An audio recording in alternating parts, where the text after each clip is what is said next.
Le vice-président exécutif du Parti des peuples africains, Côte d'Ivoire, PPACI, sonne l'alarme sur la dette monumentale du pays. Le dimanche 17 mars 2024, Awa Don-Melo, vice-président exécutif du Parti des peuples africains, Côte d'Ivoire, PPACI, chargé de la promotion du panafricanisme, a secoué les réseaux sociaux en exprimant ses préoccupations quant à la dette colossale du pays.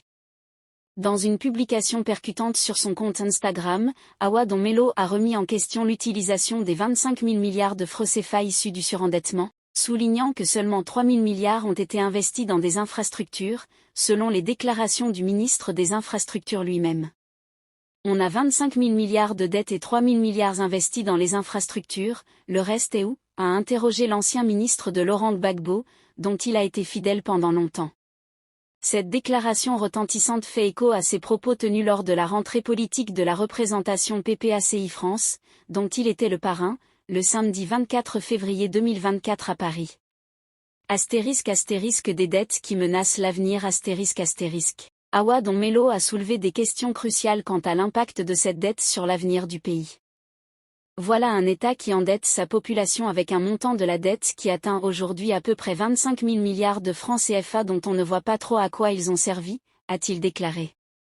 Il a souligné que seulement environ 15% de cette dette a été investie dans des infrastructures, ce qui soulève des inquiétudes légitimes quant à la gestion des fonds empruntés. Il a ensuite posé la question cruciale à l'actuel gouvernement ivoirien, à quoi ont servi les 25 000 milliards de francs CFA qui plombent l'avenir de toute une population ?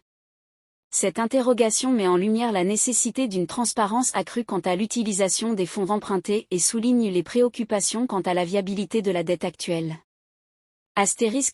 Une dette sans fin, Awa Don-Melo a également mis en garde contre le danger d'un cycle sans fin d'endettement, où de nouvelles dettes sont contractées pour rembourser les dettes existantes, sans générer suffisamment de richesses pour rembourser ses obligations. Il a souligné que, la meilleure dette, c'est celle qui permet de générer suffisamment de revenus pour rembourser cette dette-là, mettant en lumière l'importance cruciale d'investir dans des projets qui favorisent le développement économique et la création de richesses.